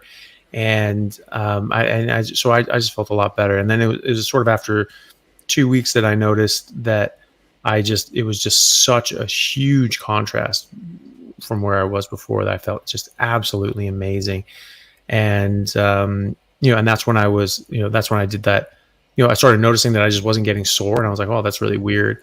And then I did that big crazy workout where I did 32 sets of squats, or heavy legs anyway, with 20 sets of heavy squats at the end, to failure. And I just did that for like 4 hours. I'm just going to see if I can wear my legs out and just see if that makes me sore, because I couldn't wear my legs out before, or I didn't wear my legs out before. So maybe that's why I wasn't sore. And so I was like, all right, well, I'm just going to go until I'm done and I can't do it anymore. And then I'll see. I couldn't get to the point where I was done. And so I ended up capping it at 32, just because I was like, well, that's enough. I'm not just going to do do the this job, the I rest think. of the night. Yeah. And because I was like, I really just felt my body. I was just like, I could literally just keep doing this the rest of the night. As long as I gave myself a few minutes rest and recovery, I could just go and do the exact same amount over and over and over again. And so I was like, that's enough for this. And the next day I was actually quite worried, because I've really overdone it on leg workouts before. Nothing close to that, but like a good 12, 15 sets of super heavy legs. Even in the middle of rugby season, when I was like in really good shape and my legs were really strong, still I could just cripple me. I was in so much pain and just hobbling and couldn't walk for 2 weeks. I mean, I was just done. This was before I went carnivore the first time, when I was like 19, 20, just turned 20. And so I had been worried about that. And I was like, oh God, I'm going to be crippled. This is going to suck. And the next day I was fine. It was like I'd done nothing. And I was like walking upstairs. I was just like, okay, that's weird. It's like I'd done nothing. And I was like, okay, I'm taking 2 steps at a time. I was like, yeah, I mean, I guess I can feel something. My hamstrings are, sort of said that something's been done yesterday, but I could easily do it again. There wasn't any soreness or stiffness. So I'm like, all right. I was going to go hiking, went hiking with a friend, went up this horrible mountain called Mount Si. It's just terrible. It's switchbacks the whole way up, but it was fine. I actually had a fine time with it. And, did that. It was like a 3-hour hike. It was just huge thing. And then after that, I was just like, right, I feel good. I'm going to play some rugby. And I went to practice that night, and so, and that was after 2 weeks. I felt that much better, where I'd only been back from Bangladesh for like a month. And I just felt so much better. And, my health was just through the roof, and my physical form was so much better. And I just kept getting better after that, just kept getting better and better and better. And so thankfully I didn't experience, any oxalate dumping or any toxicity, dumping, or I certainly didn't get any iron overload. That's something I don't really see in clinic. And, some people's ferritin will go up. But ferritin can go up and down for different reasons. Ferritin is an acute phase reactant, and it can respond to inflammation or different stimulus, depending on how much you're working out and different things that you're doing. It can raise or lower your ferritin. So that's not really what you want to look at if you're worried about iron overload. And I really haven't seen people get iron overload on just a meat and water diet. That's interesting. Yeah, I've only heard of it maybe twice. People with those genetic conditions, they've had to have their blood drawn and things like that. But it seems quite rare to me personally. My iron's in a normal range as well. It's funny you're saying about athleticism and stuff. So we had Tilly's sports day yesterday, and she's now 6 years old. And there was enough time this year to do a parents' race. So you can imagine me, a sort of stocky 6'1" guy. I was like, go on, I'll give it a go. Bear in mind, it's something I'm not really meant to be doing right now because my hip's not in great stead. Just do it. It's I'm competitive by nature, so for me not doing it would have been I'd look back in time and regretted not doing it. Yeah, it's funny you say that, because people always make this argument about needing carbs for either long distance or short distance. And I was like, I'm going to prove this wrong. So I demolished the race, and obviously I won. But yeah, so it's just a short 50 yard dash sort of thing. Then people will still make arguments against it and say, oh, it doesn't count, or this over the, oh, you need to do carbohydrates and things like that. I mean, you've obviously spoken to lots of different people now from different angles. Have you met people that are militant about the carbohydrates, especially for the more explosive sports at all? It's certainly still in people's lexicon, especially when they're playing sports or sport trainers and things like that. They're really nervous about that. Now I've spoken to a lot of people, and I explain all this stuff to them, and some people are just like, yep, sounds good, I'll try it, and they do great, and they always do great, and their athletic performance and endurance goes way up every time. There might be a bit of a lag in that adjustment period, the sort of the fat adapting period, where they're start making enough ketones and blood sugar and glycogen, things like that, maybe they feel a bit run down, like Ryan Talbot, who's the NCAA track star, All-American decathlete, two-time All-American decathlete. He was saying that when he went carnivore, he sort of had a bit, I guess you call it keto flu or whatever, where he's felt a bit off, but he said it didn't actually impact his performance and his training. He did it mid-season, which is, pretty bold. I mean, I had no problem. I did that as well. And I felt fantastic from day one. Some people are a bit worried because, well, maybe my performance will sort of go down a bit. If you're eating enough and you're getting enough fat and you're eating to satiety, I've not really seen people struggle athletically. It's usually the people that are under eating that they sort of get a problem. But even then, people do well fasted. They fast and their athletic performance goes up. So, it's something that you can maybe, people will be a bit nervous about. I've spoken to sort of people and they're like, oh, I don't know. I don't really want to mess with things, mid-season, or, suggest that the players sort of mid-season, especially, the professionals, this is their job, and they need to keep that level of performance up or they aren't going to do well. And so I suggested to one, like, athletic director for one of the AFL teams here in Australia. He was sort of talking about that. He was sort of interested because their director of rugby went carnivore and he was Hall of Fame AFL player. And he says, I've never felt better. I just feel fantastic. This is something that we should get the team on. And so the athletic director was interested, but, cautiously interested. And so I put him in the way of, Professor Tim Noakes's work on all of this, which is, world-class sort of stuff, showing that you don't need carbs. You just flat out don't. Anyone who took biochemistry should know this, that, once you stop eating carbohydrates after 24 hours, you make all the carbohydrates that you need and you make ketones. It's great. So you do not need to eat these things.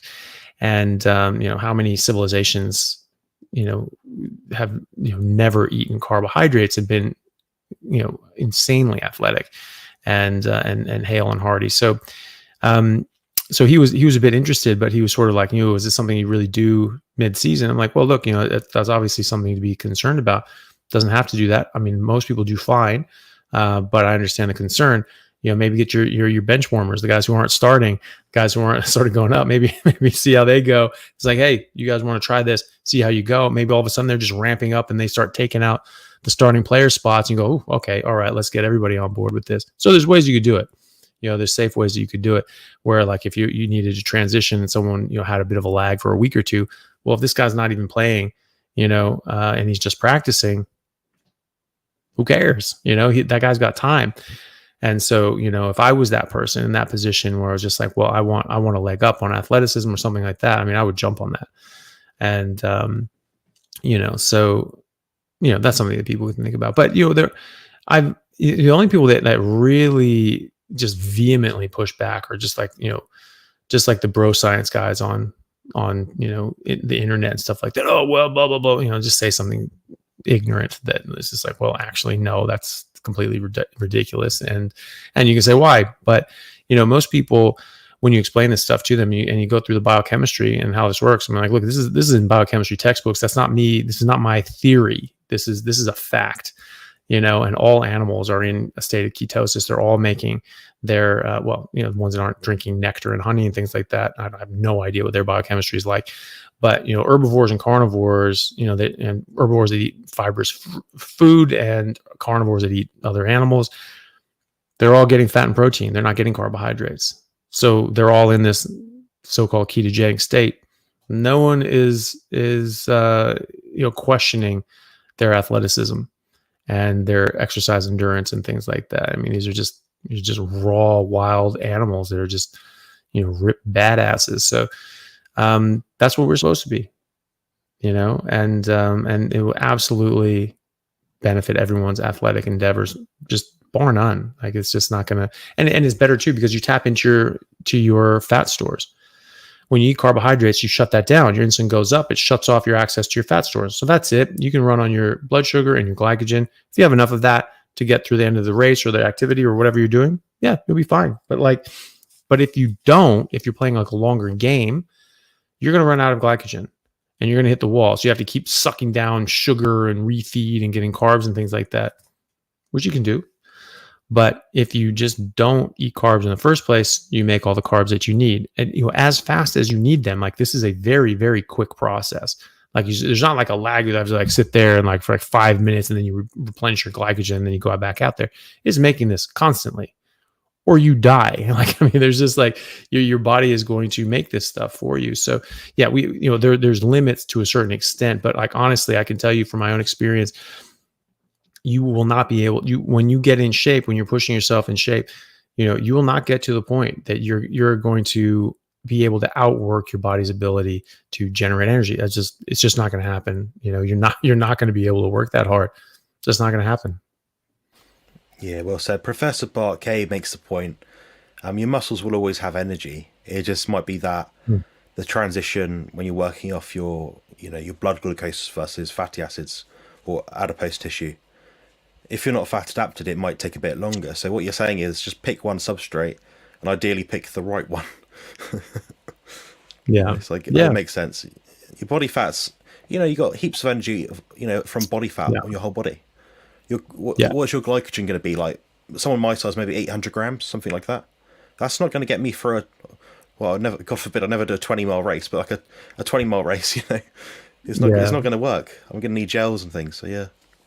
Yeah, well, and that was the thing. I think, I was talking to Richard Smith, goes by Keto Pro, and he was saying that when you carbo load and do all that sort of stuff, you have like 15,000 joules of energy and glycogen in your liver.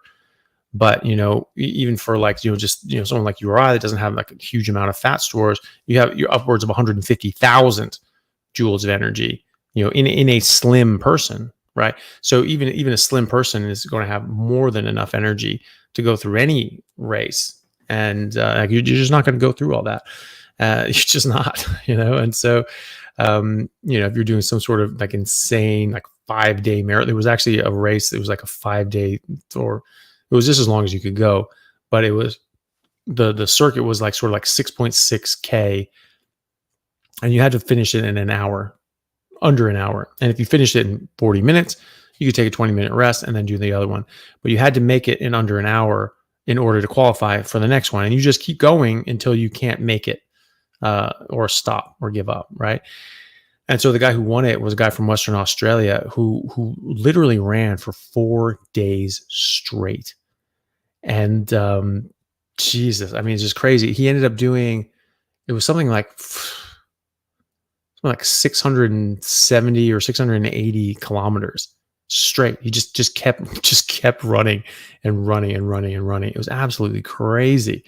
So if you do something like that, okay, yeah, maybe you need a refeed, maybe just take some butter with you, some tallow, and just, eat that down as you're going and just give your body some energy. But, if you're doing anything less than that, you're going to be fine. Yeah, well said. We've got a question from Dark Fielder Carnivore in the chat, which is quite a good one. Sure. It's very tricky to define what you'll see. So basically what you said about not using glucose, using fat, basically. He says if your body fat is too low, protein can't convert to glucose quick enough. Of course, from that, we'd need to identify what too low body fat is. Then also, in that instance, would you just say, okay, have a stick of butter or something as you're running? Yeah, too low. I'm guessing below like 6% body fat or something for men. Yeah, the thing is, you're talking about those kids in Africa and things like that with like the big belly and things like that. That are just in dire straits, and they've got ascites from the starvation, and they're actually catabolizing their own muscle tissue. That's a very different state. So that's that's not what we're talking about. So as long as you have fat stores, you will run on your fat. You're not going to actually cannibalize your own muscle tissue to get into that. So you won't need that. So that is correct, but it's going to be very difficult for you to get into that unless you're like truly emaciated or doing that stupid long 690 K race. You will still have fat stores available. Like even people with 5-10% body fat are going to have weeks of energy available to them at just for normal functioning. And then so if you do like high level Exercise, obviously that's going to go through your stores quicker, but I mean, literally you have weeks of energy available of normal living. And so the idea that you're going to cut through that and have to revert to protein is it's unlikely. But if you do, yeah, exactly. Eat some butter, something like that. Get some tallow, swallow that down, and I think you'd be fine. It was just super chat from JDAP Design. Thank you for that. There's no question with it, but it's just a super chat. So thank you for that. That's kind of you. Yeah, very kind. I'm glad people are donating to a cause. Like having a YouTube channel probably does cost money as well, doesn't it, Dr. Chaffee? All the things you have to buy to run along it, the designing, the software, and that. And then the time, it does take time that you're not working, you're not with your family, you're not doing other things and furthering your career otherwise. But it's it is something that is important to do. And so I really do appreciate the super chats. I don't require it from anybody. I really do appreciate when people do it. I always try to answer everyone's questions if I can, but it is one of those things that obviously you prioritize the super chat questions because they've made the extra effort, and so you sort of have to answer those, and then you try to answer other ones, and it also makes them pop out because you see it highlighted there and there's no missing it. So that does make it easier, but it is always appreciated. It's very kind of people, but you don't have to. This is not why I'm doing this. That's not. I have a day job, and Jonathan has a day job. This is something we do because we're passionate about it and we care about it, and we just want this information out there. We want people to be able to get this information, use this information, and not need to have expensive medical therapies and consultations and things like that, and just be healthy. Just be healthy and get on with their life, and then get everyone to a state of basic good health, and which is the natural state of humanity, is to be healthy. Just the state of any animal is to be healthy, or else you go extinct, you die. You're not going to. It's survival of the fittest, not survival of the fattest. So we are a very fit species when we allow ourselves to be. So it's it's something that we can get back to, I think, and I think we need to. And if we do that, then we can all just get back to what we were doing and just go on doing other things, which I think would be great too.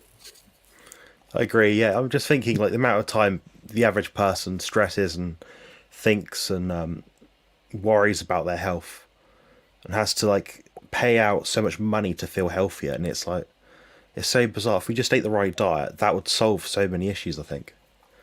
Oh my God, yeah. I mean, like literally trillions. The sugar companies sugar industry makes about $1.3 trillion a year, $1 trillion a year. And just treating the effects of sugar is costing the healthcare system, I believe just in America, $2.4 trillion a year, right? That's 5% of the population of the world, right? Jesus Christ.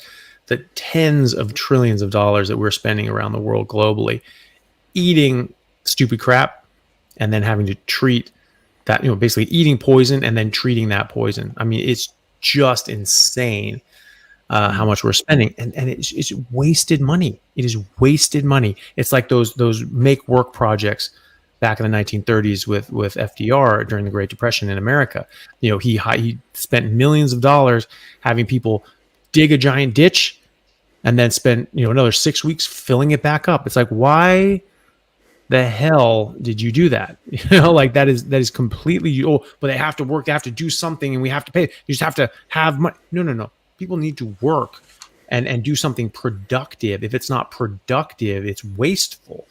And so, Jesus Christ. So that's what this is going on here. We are causing a problem, and then we're paying for a problem, and then we're paying for a mitigation of that problem. It's not a solution because it's not fixing anything. It's just making it less bad. And it doesn't need to exist at all. And all of those trillions of dollars go right back in your pocket. You never have to spend it. No one's spending this. And then so it's not driving industry in that direction of sick care. It's driving the industry in healthcare, dealing with emergencies and accidents and things like that. And then that money goes somewhere else. And we're like, okay, well, there's no money in this. Let's have our business do something else, right? And actually do something freaking useful for once, as opposed to just poisoning people and then, selling him the antidote. It just does my head in that we're in this mess in the first place.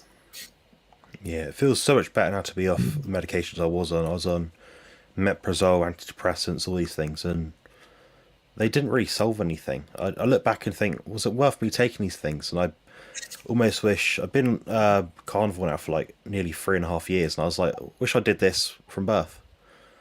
Would have really solved a few problems, I think. But yeah, we had a question from the person that left a super chat.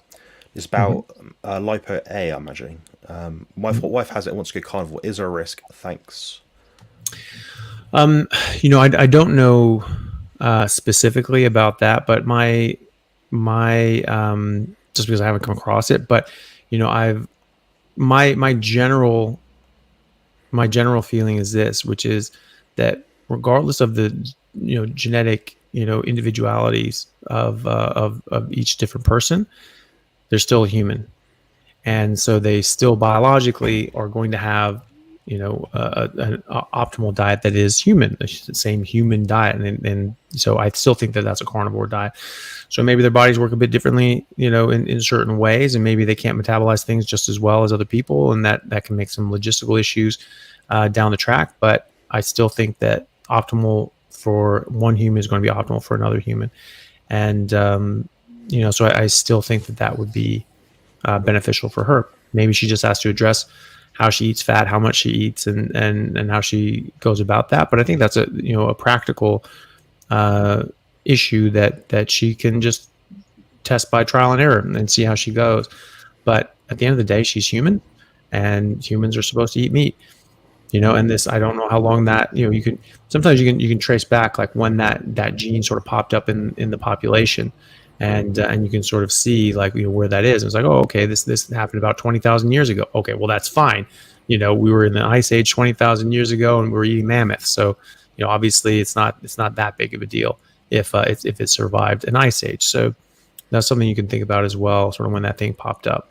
And yeah, and that's pretty much it. But it doesn't matter what your specific genetic abnormalities are or idiosyncrasies are, you're still human, and humans are designed to eat meat. Yeah, it would make sense we've got to this point just by the off chance we've, nature's very clever, isn't it, really, Dr. Chaffee? It's not going to make mistakes, I don't think. It's funny we've got to this point and somehow these sort of things crop up, and I wonder how much of it is like epigenetics versus diet versus something else. I'm not sure. Yeah. Right. I think we had one point about basically what can we do to spread awareness of the carnivore diet with whatever capacities we have. So I remember the first time I spoke to you, you had something like 60 odd thousand subscribers. Now you've more than doubled it. So you've reached more than, 2 times more people. Yeah, and which it's a is nice. significant amount. Yeah. Helps, doesn't it? Yeah, well, it's not, well, it's just nice that more people are becoming aware of this and looking into it and becoming interested in it, and looking at all the other people that are succeeding with it as well. It was sort of nice. You mentioned people going on the 60 Minutes thing and saying, hey, hold on a second, carnivore shouldn't be lumped in like that. Carnivore saved my life. It's done all these sorts of things for me. That's great. And people see that and they go like, okay, well, look, I have those same problems this person has. And, I can, and if it works for them, maybe it can work for me, and then give it a try. And that's what a lot of people are doing. They're seeing the comments. They're seeing people discussing, a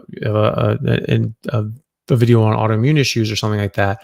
You have the discussion on the video, but then there are these discussions going on in the comments, and people talking about their autoimmune issues and how they were benefited by that. And other people see that and go like, I have that.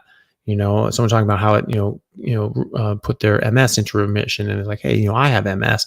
What did you experience? What did you see? And other people go like, yeah, it worked for me. It worked for me. It worked for me. It worked for me. And that can be very powerful for people, because nothing's supposed to do that. Nothing is supposed to be able to put MS into remission. Besides heavy medications that are very detrimental to your health. That was actually one thing, I was thinking as well with JDAP for his question. there are a lot of resources around in the carnivore community. There are a couple Facebook groups that have been around for 20 years or so, such as Zero Carb Health and Zeroing In on Health. So I would recommend joining those groups and going in there, because they have search functions. First of all, you can just ask the question, hey, my wife has this. Does anybody else have this? Has anybody else experienced a carnivore diet with this condition? And what did you see? What did you find? There might be people that answer you there. There probably will be, but a big thing is that basically every question under the sun has been asked in that group.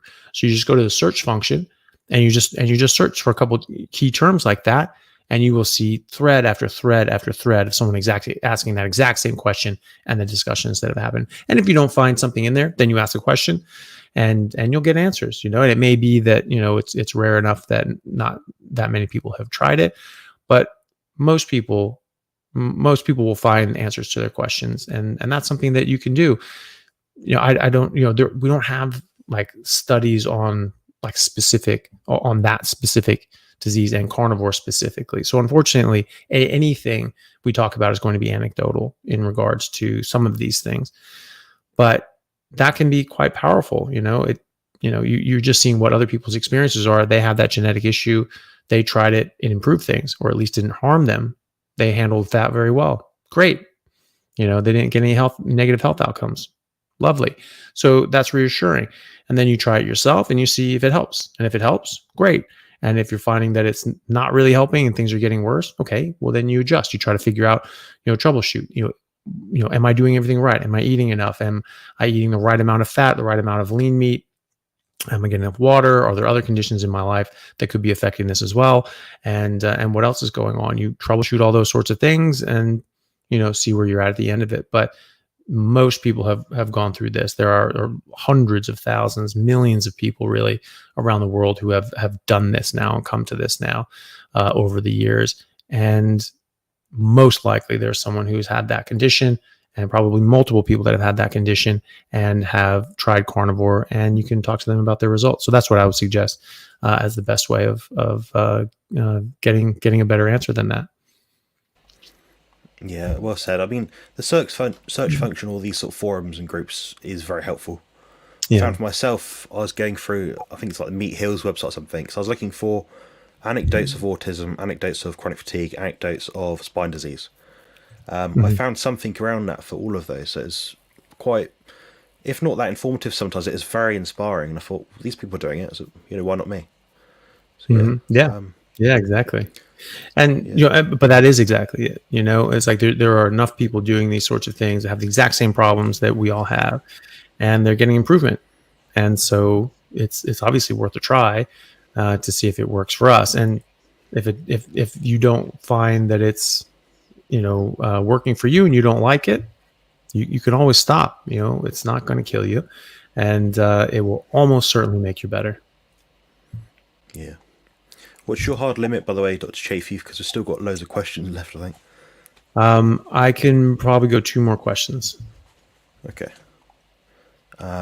We've got one here from Tony Ennis. So, hey guys, love the conversation. Can you tell me why I'm not losing weight? I'm a 6-foot male, maybe 25% body fat. I'm doing strict carnivore for the last 3 months, and I take in a lot of butter fat in addition. Okay. Well, I mean, first and foremost, really, you have to separate weight and body fat percentage and your body composition, right? Because they're different things. And so, when I was doing this and I stopped eating vegetables and started eating more meat, I lost 23 pounds in 10 days, so 10 kilos in 10 days. But then I didn't lose anything. I stayed the exact same weight for months and months and months and months and months. I didn't lose any weight, but my body composition changed. I mean, just before my eyes. I was working out a lot. I was lifting weights a lot. I started back playing rugby, and so I was replacing the fat I was losing with muscle.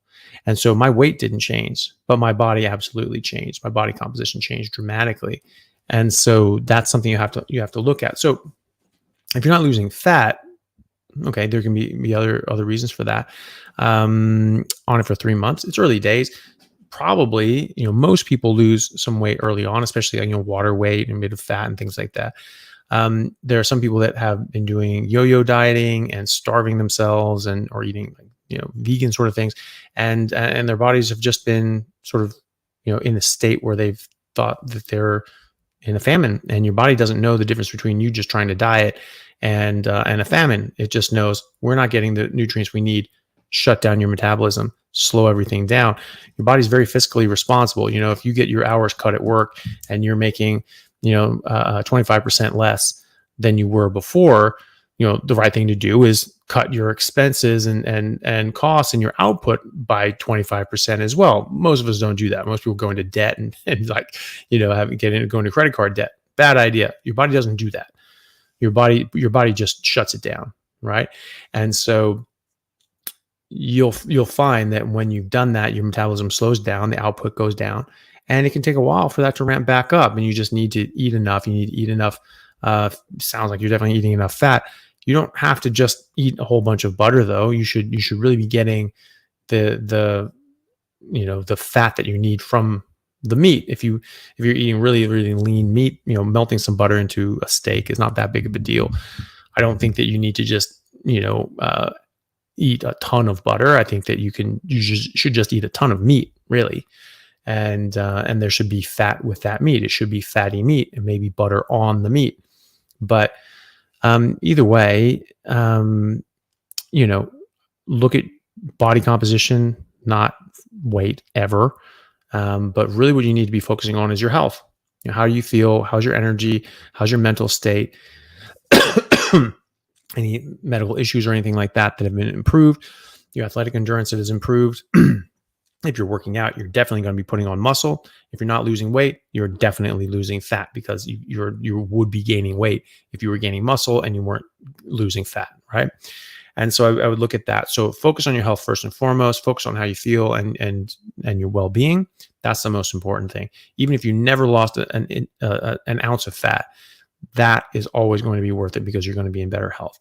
Then, very distant second, body composition. Are you losing fat and just staying the weight because you're putting on muscle, right? Never at any point does weight make it on the list, because it's not important. It's body composition, right? And so if you're not losing fat, you need to think about it a few ways. Are you eating enough? Are you eating to satiety? Are you eating exactly what you're supposed to eat? Are you just eating meat, only drinking water? Are you still drinking coffee? Are you having artificial sweeteners? Are you having some stevia or monk fruit sugar or something like that? Are you, getting proper sleep? Are you stressed out? All these sorts of things can affect your cortisol and your ability to, stimulate fat loss and things like that. And, and if you're doing everything right and everything's perfect, but you're really just not losing fat, it's most likely that you have slammed down your metabolism from years of eating, the wrong thing and dieting and fasting and trying to starve yourself. And it's just going to take time to ramp back up, and your hormones are probably going to be way out of whack. Your leptin is probably going to be very elevated in that circumstance, and that takes time. It does come down, and your weight will come down, and and so you'll just reduce that, and that will start to come down, and eventually those hormones will get into balance. Your metabolism will slowly ramp up, especially if you're working out, especially if you're lifting weights, especially if you're eating as much as you feel comfortable eating. And eventually that fat will just start pouring off of you. It's very rare that people really don't lose any fat at all, but it happens. But it's because of those reasons. But those they get themselves sorted out, and so eventually it'll come right. So focus on your health, focus on how you feel, and the rest will just happen on its own. And lift weights, sprint, and be happy. Yeah, I like that. You've pretty much detailed everything I would. Without giving a consultation, I don't really think you could really figure out what it was. That's as well. You mentioned the point about body composition. I'm the composition consultant. Yeah. I'm not the weight consultant. So we're always dealing with muscle gain, fat loss, that sort of thing. But if you're really stuck, honestly, come on my channel, look at my content, book a consultation. You don't have to buy anything, but to give you a proper sort of idea of what you should be doing, I'd advise that very much. Yeah, and that's the thing. consults can sometimes you'll go through like all those I'm just sort of speaking in generalities. These are some of the things that people run into, or they're eating a lot of dairy. That's a big one that really slows people down. Yeah, and thank you very much for the super chat, Tony. That's really really nice of you. Thank you. But yeah, that's a big one. A lot of people stall because they're eating just way too much dairy and way too much cheese and things like that. I do see that a lot, and they'll stall their fat loss. And so something to think about. Really want to get down to bare bones, just eating just meat and water. That's it, and eat to satiety. You don't necessarily need to eat a ton of butter, but having some butter every now and then is fine. Yeah, but ask what my channel is, guys. It's just Composition Consultant. Just type it in, I come up. You'll see my logo as well. We've got something about mouth taping. Oh yeah. Oh, that's really good. I just saw that as well.